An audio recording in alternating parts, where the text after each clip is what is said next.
ପିଲାମାନେ ତୁମମାନଙ୍କୁ PM tutorial YouTube ଚ୍ୟାନେଲକୁ ସ୍ୱାଗତ। ପିଲାମାନେ ଦଶମ ଶ୍ରେଣୀ ପିଲାମାନଙ୍କର ଭୌତ ବିଜ୍ଞାନ ସିଲେକ୍ଟିଭ୍ ଲଙ୍ଗ କୋଶ୍ଚିନ୍ ଦିଆ ସରିଥିଲା। ବର୍ତ୍ତମାନ ଜୀବବିଜ୍ଞାନକୁ ଯିବା ଦେଖିବା ପିଲା ଜୀବବିଜ୍ଞାନ କେତେଗୁଡ଼ିଏ ସିଲେକ୍ଟିଭ୍ ଲଙ୍ଗ କୋଶ୍ଚିନ୍ ରହୁଛି। ପିଲାମାନେ ଯେତେବେଳେ କୋଶ୍ଚିନ୍ ଦେଇ ତୁମେ ସବୁତିକ କଭର୍ କରିଦିଅ, ଦେଖିବ ତା ଭିତରୁ ବହୁତ ସାରା 2 ମାର୍କିଆ କୋଶ୍ଚିନ୍ ଏବଂ 3 ମାର୍କିଆ କୋଶ୍ଚିନ୍ ମଧ୍ୟ ଏକ୍ଜାମ୍ ପାଇଁ ତୁମର ପ୍ରିପାରେସନ୍ ହୋଇଯିବ। ଠିକ୍ ଅଛି ପିଲାମାନେ, ଆସ ସମୟ ନଷ୍ଟ କରିବାନି, କ୍ଲାସ୍ଟିକୁ ଷ୍ଟାର୍ଟ କରିବା। କ୍ଲାସ୍ ଷ୍ଟାର୍ଟ କରିବା ପୂର୍ବରୁ କହିଦେଉଛି, ଯଦି ପୂର୍ବ ଭିଡ଼ିଓ ଗୁଡ଼ିକ ଦେଖିନଥିବ ତେବେ ଏହି ଭିଡ଼ିଓ ଏଣ୍ଡ ସ୍କ୍ରିନ୍ରେ ତୁମେ ପାଇଯିବ। ଦେଖ, ପ୍ରଥମ ଲଙ୍ଗ କୋଶ୍ଚିନ୍ ଯେଉଁଟା ମୁଁ ଦେଇଛି, ମନୁଷ୍ୟ ହୃତ୍ପିଣ୍ଡର ଅବସ୍ଥିତି ଓ ବାହ୍ୟ ଗଠନ ବର୍ଣ୍ଣନା କର। ବୁଝିପାରୁଛଟି? ଯେତେବେଳେ ହୃତ୍ପିଣ୍ଡ ପଢ଼ିବ ସବୁବେଳେ 2ଟି କୋଶ୍ଚିନ୍ ପଢ଼ିବାକୁ ଚେଷ୍ଟା କରିବ। ମନୁଷ୍ୟ ହୃତ୍ପିଣ୍ଡର ଅବସ୍ଥିତି ଓ ବାହ୍ୟ ଗଠନ, ଆଉ ମନୁଷ୍ୟ ହୃତ୍ପିଣ୍ଡର କ'ଣ ଅନ୍ତଃଗଠନ ବର୍ଣ୍ଣନା କର। ଦୁଇଟା ଯାକ ପଢ଼ିଦେବ। ବୁଝିପାରୁଛ? ବାହ୍ୟ ଗଠନ ଯେତେବେଳେ ପଢ଼ିଛି, ଦେଖ ସବୁବେଳେ ଚିତ୍ର ଅନାବଶ୍ୟକ ଥିବ। ଏଭଳିଆ ପ୍ରଶ୍ନରେ କ'ଣ ଥିବ? ଚିତ୍ର ଅନାବଶ୍ୟକ ଥିବ। ହୃତ୍ପିଣ୍ଡର ଅବସ୍ଥିତି, ହୃତ୍ପିଣ୍ଡ କେଉଁଠି ଅଛି ଲେଖିବ। ହୃତ୍ପିଣ୍ଡ କେଉଁଠି ଅଛି ନା ଆମ ଶରୀରର ବକ୍ଷଗହ୍ୱରର ମଧ୍ୟସ୍ଥଳୀରେ, 2 ଫୁସ୍ଫୁସ୍ ମଝିରେ, ମଧୁସ୍ମିତା ଉପରେ, ସାମାନ୍ୟ ବାମକୁ ହୃତ୍ପିଣ୍ଡ ଅବସ୍ଥିତ। ବୁଝିପାରୁଛ ନା ପିଲେ? ଆଗ ଅବସ୍ଥିତି ପଡ଼ିଛି, ଅବସ୍ଥିତିଟା ଲେଖିଦେଲା, 1 ମାର୍କ କନଫର୍ମ ହେଇଗଲା। ତାପରେ ବାହ୍ୟ ଗଠନଟାକୁ ବର୍ଣ୍ଣନା କରିବ। ବାହ୍ୟ ଗଠନ ମାନେ ହୃତ୍ପିଣ୍ଡର ଲମ୍ବ କେତେ, ପ୍ରସ୍ଥ କେତେ। ହୃତ୍ପିଣ୍ଡର ଲମ୍ବ କେତେ, ପ୍ରସ୍ଥ କେତେ ଆଗ ଲେଖିବ। ଲେଖିବ ଜଣେ ବୟପ୍ରାପ୍ତ ବ୍ୟକ୍ତିର ହୃତ୍ପିଣ୍ଡର ଲମ୍ବ ପ୍ରାୟ 100 ଲମ୍ବ ପ୍ରାୟ 12 ସେମି, ଓଜନ ହେଉଛି 250 ରୁ 300 ଗ୍ରାମ, ଆଉ ରଙ୍ଗ ହେଉଛି କେମିତିଆ ନା ମାଟିଆ ଲାଲ। ହୃତ୍ପିଣ୍ଡର ରହିଛି କେତେଟା ପ୍ରକୋଷ୍ଠ? 4ଟି ପ୍ରକୋଷ୍ଠ। ଉପର 2 ପ୍ରକୋଷ୍ଠକୁ କ'ଣ କୁହାଯାଏ? ଅଳିନ୍ଦ। ତଳ 2 ପ୍ରକୋଷ୍ଠକୁ କ'ଣ କୁହାଯାଏ? ନିଳୟ। ଉପର 2ଟା ପ୍ରକୋଷ୍ଠ ଅଳିନ୍ଦ ରହିଲା, 2ଟା ଅଳିନ୍ଦ, ବାମ ଅଳିନ୍ଦ, ଦକ୍ଷିଣ ଅଳିନ୍ଦ। ତଳ 2ଟା ପ୍ରକୋଷ୍ଠ ରହିଲା, ଦକ୍ଷିଣ ନିଳୟ, ବାମ ନିଳୟ। ତାହେଲେ ହୃତ୍ପିଣ୍ଡ ସର୍ବମୋଟ କେତୋଟି ପ୍ରକୋଷ୍ଠ ହେଇଗଲା? 4ଟି ପ୍ରକୋଷ୍ଠ। ବୁଝିଲା? ତାପରେ କାହା ସହିତ କ'ଣ ସଂଯୁକ୍ତ ହେଇଛି? ଦକ୍ଷିଣ ଅଳିନ୍ଦ ସହ ଊର୍ଦ୍ଧ୍ୱମହାଶିରା ଓ ନିମ୍ନମହାଶିରା। ସେମିତି ଦକ୍ଷିଣ ନିଳୟ ସହିତ ଫୁସ୍ଫୁସୀୟ ଧମନୀ, ବାମ ଅଳିନ୍ଦ ସହିତ ଫୁସ୍ଫୁସୀୟ ଶିରା, ବାମ ନିଳୟ ସହିତ ମହାଧମନୀ ସଂଯୁକ୍ତ ହୋଇଛି।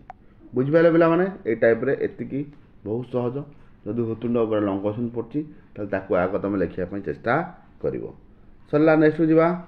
ପିଲା ଦେଖ, ଆମର ପାକସ୍ଥଳୀରେ ପାଚନ କ୍ରିୟା କିପରି ସମ୍ପାଦିତ ହୋଇଥାଏ ଉଲ୍ଲେଖ କର। ପାଚନଳୀରେ ପାଚନ କ୍ରିୟା କିପରି ସମ୍ପାଦିତ ହୋଇଥାଏ। ଦେଖିଦେବ ପିଲେ, ସହଜ ଲଙ୍ଗ କୋଶ୍ଚିନ୍ଟା ଅଛି। ଦେଖିଲ, ପୁଷ୍ଟିସାର ପେପ୍ସିନ୍ ଅମ୍ଳ ପରିବେଶରେ ପ୍ରୋଟିଏଜ୍ ଆଉ ପେପ୍ଟୋନରେ ପରିଣତ ହେବ। ବୁଝିହେଉଛି? 2 ପ୍ରକାର ଏନଜାଇମ୍ ରହିଥାଏ, ପେପ୍ସିନ୍ ଆଉ ଲାଇପେଜ୍। ପେପ୍ସିନ୍ଟା କ'ଣ କରିବ ନା ଲବଣାମ୍ଳ ମାଧ୍ୟମରେ ସକ୍ରିୟ ହୁଏ ଓ ପୁଷ୍ଟିସାର ଜାତୀୟ ଖାଦ୍ୟକୁ କେଉଁଥିରେ କ'ଣ ପରିଣତ କରିବ? ପ୍ରୋଟିଏଜ୍ ଓ ପେପ୍ଟୋନରେ। ପେପ୍ସିନ୍ଟା କ'ଣ କରେ? ପୁଷ୍ଟିସାର ଜାତୀୟ ଖାଦ୍ୟକୁ ପ୍ରୋଟିଏଜ୍ ଆଉ ପେପ୍ଟୋନରେ ପରିଣତ କରିଥାଏ। ସେ ଜିନିଷଟା ଏଠି ବୁଝେଇଲା। ପୁଷ୍ଟିସାର ଜାତୀୟ ଖାଦ୍ୟ ପେପ୍ସିନ୍ରେ କ'ଣ ହେବ? ପ୍ରୋଟିଏଜ୍ ଆଉ ପେପ୍ଟୋନରେ ପରିଣତ ହେବ। ବୁଝିହେଉଛି? ସେମିତି ଲାଇପେଜ୍ ଏନଜାଇମ୍ କ'ଣ କରିବ? ଲାଇପେଜ୍ ଏନଜାଇମ୍ଟା ସ୍ନେହସାର ଜାତୀୟ ଖାଦ୍ୟକୁ କେଉଁଥିରେ? ଫ୍ୟାଟି ଏସିଡ୍ ଆଉ ଗ୍ଲିସେରିନ୍ରେ ପରିଣତ କରିବ। ବୁଝିପାରିଲ? ଲାଇପେଜ୍ ଏନଜାଇମ୍ଟା କ'ଣ କରିବ? ସ୍ନେହସାର ଜାତୀୟ ଖାଦ୍ୟକୁ ଫ୍ୟାଟି ଏସିଡ୍ ଓ ଗ୍ଲିସେରିନ୍ରେ ପରିଣତ କରିବ।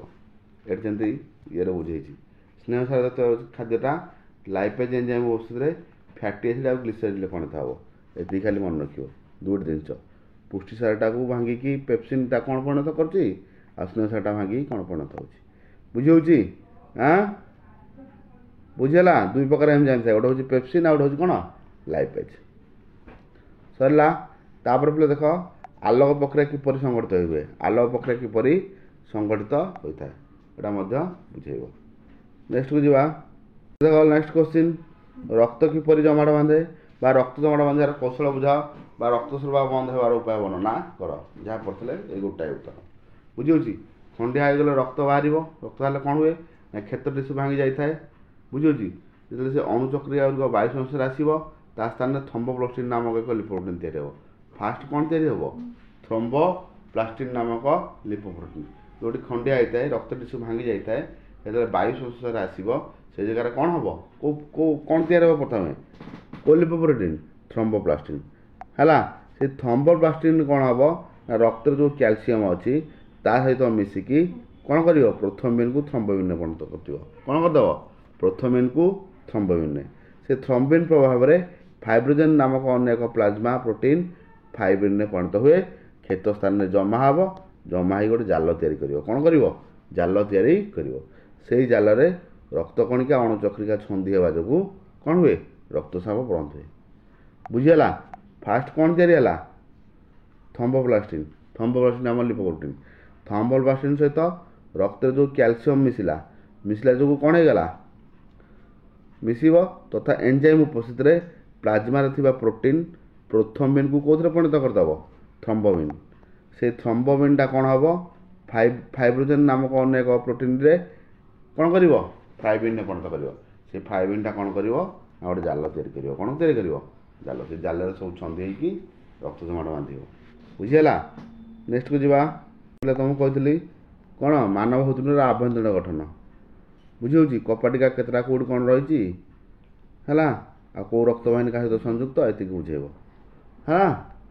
नेक्स्ट को जीवा देख पिले ग्लोमेरुल्स गठन और कार्य ग्लोमेरुल्स गठन कार्य कौन देख पिले सर्ट रे कहीदे प्रत्येक नेफ्रन कौन हम अंतर्वायु उपधमनी प्रवेश करी अनेक सूक्ष्म प्रसक कैशिक नली परिणत होता है उक्त कैशिक नली गुड़ी परस्पर संयुक्त होगी इफ्रेंट उपधमनी जात हुए बुझे नेफ्रेन पशिब अंतर्वाहिनी उपधमनी मध्य को एफ्रेंट मध्य को सेटा कौन हम ना इफ्रेंट उपधमनी हम बुझे यही दुईटी उपधमनी सह संयुक्त हो कैशिक नली गुच्छ को कैशिक गुच्छ बा ग्लोमेरुल्स कह जो सब गुच्छ या इफ्रेंट उपधमनी आ एफ्रेंट उपधमनी मिसिकी कौन करेंगे कैशिक नली गुच्छ सृष्टि करेंगे पिलामाने ग्लोमेरुल्स कार्य जो रही है गठन और कार्य गठनटा को एम भाव लिख तार कार्य को लिखि केमती लिख बुझे मालपिजियन पिंड किपर सृष्टि से लिख बुझे ग्लोमेरुल्स क्या कहुए ये जो दुईट उपधमनी मिसला इफ्रेंट उपधमनी आ एफ्रेंट उपधमनी मिसिकी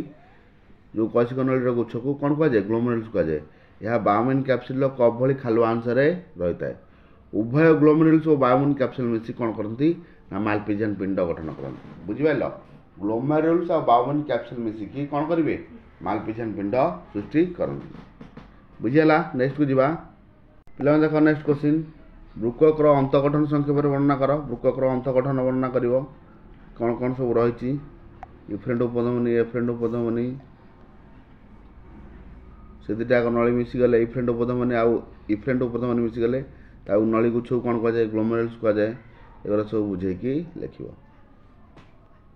नेक्स्ट को जा पे अग्र मस्तिष्क विभिन्न अंशर नाम लिखि से गुड़िकर कार्य दर्शाओ अग्र मस्तिष्क मुख्य अंश कौन कौन घ्राणपाली प्रमस्तिष्क पश्च अग्र मस्तिष्क लिख मनुष्यर घ्राणपाली अति दुर्बल भाव में रही बुझे आ प्रमस्तिष्क सबुठ बड़ अंश प्रमस्तिष्कटा हूँ कौन सबुठ बड़ अंश या दी भाग विभक्त डाण भाली बाम भाली विभक्त स्मरण शक्ति यार उपरी भांग उपर निर्भर करे या ताप चाप कष्ट स्पर्श उद्दीपना को सब कौन करता है ग्रहण करता है तापर लिख पश्च अग्र मस्तिष्क निम्न भाग में कौन रही हाइपोथैलेमस रही आम शरीर रक्त स्पंदन सॉरी रक्तचाप हृस्पंदन निद्रा भय राग आनंद आदि कौन करे नियंत्रण करे किए हाइपोथैलामस। नेक्स्ट को जीवा देख प्रतिक्षेप क्रिया कौन आम शरीर घटुवा एक सिनापेटिक प्रतिक्षेप वर्णना कर देख स्नायुकोशर गठन वर्णना कर तापर कौन रही स्नायुकोशर गठन वर्णना कर देख अंगीयजन कौन यार विभिन्न उपाय गुड़िक बुझाई लग अंगीयजन कौन लिख पत्र कांड बा मूलर कौन अंशर उद्भिद जात हेल्ले या अंगीयजन कह जो अंगरू जात हम उद्भिदर बुझे या तीनो उपाय होता है यथा विखंडन छेदन आ कलमीकरण है अंगीजन केते विभक्त रही तीन भाग विखंडन छेदन कलमीकरण ये तुम सब बुझेकी लिख बुझिपाल। नेक्स्ट को जीवा देख जो यही लंग क्वेश्चन जहाँ भी घोषिक जीव समय विभाजन नेक्स्ट विभाजन विभिन्न अवस्था गुड़िक संबंध में संक्षेप आलोचना कर चित्र अनावश्य समाधान नेक्स्ट विभाजन केतटा प्रक्रिया रही है 4टी प्रक्रिया आदि अवस्था मध्यावस्था उत्तर अवस्था अंतिम अवस्था आदि अवस्था लिख बुझे हाँ मध्यावस्था उत्तर अवस्था अंतिम अवस्था ठीक है पिला रोचे आग भिडियो भेट हाँ से समस्त विदाय।